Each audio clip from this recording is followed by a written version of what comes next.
Армысыздар, Қарашанақ телеарнасын көрермендері, сіздермен бірге мен Өтепберген Қарасай.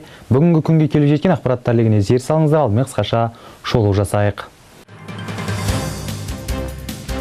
Бөрлі ауданының кезекті 32-ші сессиясы өтті.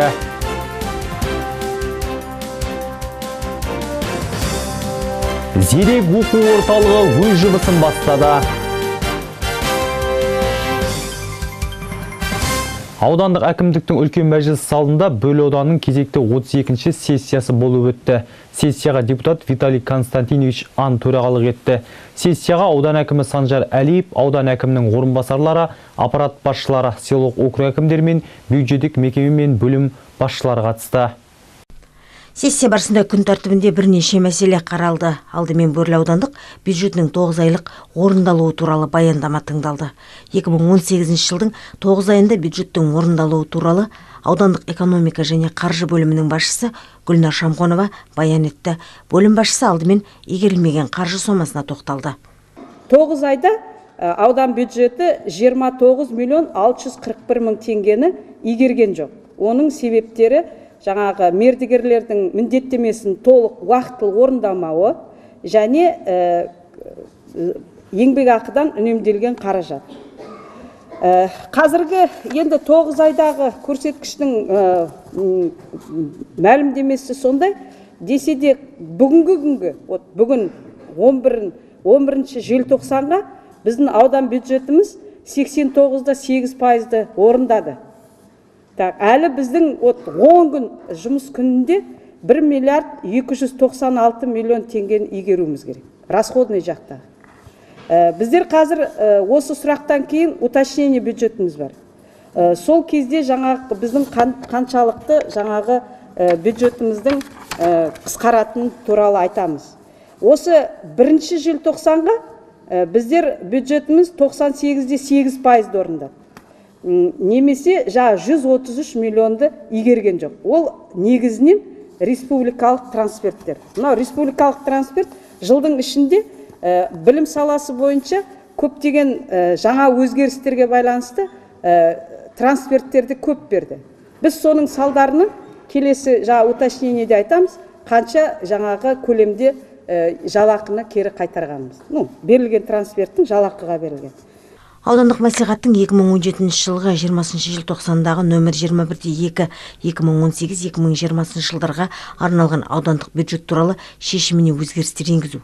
Бөрлі аудандық мәслихаттың 2017 жылғы 29 желтоқсандағы нөмір 21-3 2018-2020 жылдарға арналған Бөрлі ауданының Ақсай қаласы және ауылдық округтердің бюджет туралы шешіміне өзгерістер енгізу туралы жиында талқыланды. Сонымен қатар 2019-2021 жылдарға арналған аудандық бюджет туралы 2019-2021 жылдарға арналған Бөрлі ауданының Ақсай қаласы және ауылдық округтердің бюджет туралы қаралды. Бұдан соң жиында денсаулық сақтау мекемелерінде халық денсаулығы және денсаулық сақтау жүйесі, оның іске асырылуы туралы аудандық аурухана директоры баяндады. Бөрлі ауданы бойынша автотұрақтардың санаттарының белгілеу, автотұрақтар үшін бөлінген жерлерге базалық мөлшерлемелер қолданылатын жақын орналасқан елді мекенді айқындау туралы баяндама тыңдалды. Хабарламашыларға аудандық мәслихат хатшысы Әділхан Көлекешев сұрақтарын қойды. Басқа мәселелер сессия жұмысында толық қаралды. Сәйкесінше тиісті шешімдер шығарылды. Жайнагүл Жеңісқызы, Тимур Төлепбергенов, Азамат Бабақожиев, Қарашығанақ арнасы. Жақында ғана қаламыздың 5-ші шағын ауданында зерек оқу орталығының ашылуы өтті. Басқа оқу орталықтарының ерекшелігі сол, балаларды қолөнер жұмыстарын жасауға, сурет салуға, ұлттық аспаптар мен құрал-саймандар жасауға үйретпекші. Қазіргі кезде жасыратыны жоқ, қаланың кез келген жерінен оқу орталықтарын көзбен көруге болады. Әрине оқу орталықтарының көп болғандығы жақсы, баланың қосымша білім алып, бос уақытын тиімді пайдалануға мүмкіндік береді. Алайда солардың басым көпшілігі шет тілін үйрету курстары екені анық. Заманына қарай адама қандай тілге басымдық берілсе, соны үйрену қажеттілігі туындайды. Жақында басқа оқу орталықтарынан бәсібейік бағыты басқа оқу орталығы жұмысын бастады. Зерек деген атаумен ашылған оқу орталығында бейнелеу өнері, ұлттық аспаптарды жасап үйрету, қамшы өру, ат әбзелдерін жасаусында ұлттық дүние танымды қалыптастыратын орталық ашылып отыр. Қаны қазақ, жаны қазақ жанұяның балғындары осы жерде ұстаздардың тәлімін алып шықса, рухани жаңғырудың үлкен көрінісі сол болмақ. Осы оқу орталығын ашып жатырмыз, атын Зерек деп қойып, Зерек деген енді ақылды бала, тапқыр бала деген балаға айтылатын сөз болғаннан кейін атын осы Зерек деп қойдық. Және осы бұл ашылып жатқан оқу орталығының айналысатын, кішкентай оқушылармен айналысатын бейнелеу өнер шеберханасы. Негізінен бейнелеу өнер дегенде ол енді бірнеше түрге бөлінеді. Соның ішінде сәндік қолданбалы өнер, кескіндеме өнер дейміз, живопись және графика өнері.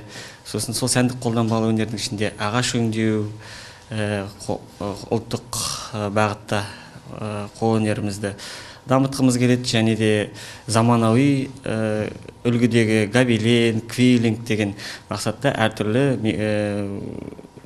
мектеп жасындағы оқушыларға, балаларға сондай білім береміз бе деген ойдамыз. Тілек Әлібекұлының өзі республикалық аймақтық семинарлар мен түрлі тренингтерға қала берді, байқауларға қатысып өзін шыңдап келеді. Өз қолмен жасаған домбыра, қобыз аспаптары бұл күндері өнерпаздардың қолында жүр. Бүгінгі шараға Орал қаласының шеберлері келіп, шеберлік сағаттарын көрсетіп, осы салаға қызығушылықтары қалай артқанын айтып, жұмыстары туралы сөз етті. Біздер қазіргі заманға байланысты біздер ескі қазақтың салтын, өнерін ұмытпауымыз керек. Сол әуелде қазақтар өздері үйін өздері салды, жаңа киіз үйін өзінің киізін басты, жаңа алашасын тоқыды, үйін тұрғызды, домбырасын өз жасап алды, қобызын өз жасап алды, сыбызғысын өз жасап алды. Сол сияқты қазіргі заманда да балалар ұмытпасын кімнің кім екенін дегендей, қалай баяғы кезде өмір сүргенді. Сол бағытта мынау қуаныштымыз, біздің ұлттық өнерді ашылып жатырғанда. Енді тілек дегеннен шек, менің Сансыбай деген оқушымның ұста несі, бірімізден кейін біріміз үйреніп келе жатырмыз. Мен енді республикадағы байқаулардың 2-4 лауреатымын, домбыра жасаудан, күй тартудан, оны өз алдына жаңағы. Енді бұлар осы домбыра жасауды өте жақсы қолға алып жатыр. Оның үстіне қобыз жасау, сосын жаңағы басқа да өнерлер өзі оның үшін суретші. Осы Ақсайдағы біздің қазақ болсын, орыс болсын балаларға мынау бір күшті стимул деп ойлаймын. Жиналған балаларға ұлттық аспаптардың жасалуы туралы көрсетілсе, республикаға танымал күйші Едіге Нәбиев өз қолмен жасаған домбырасымен тамаша күйлерін тарту етті.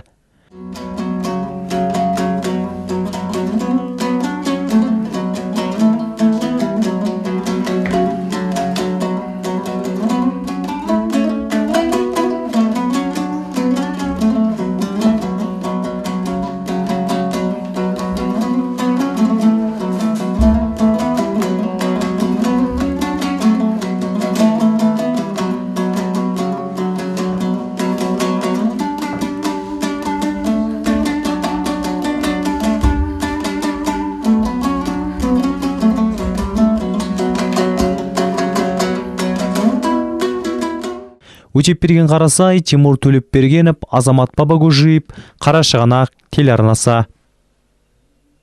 Бүгінгі күнге келіп жеткен ақпараттар легі осындай болды. Жағымды жаңалықтарымыз көп болсын, әр күніміз шуақты, ұрпағымыз қуатты болғай.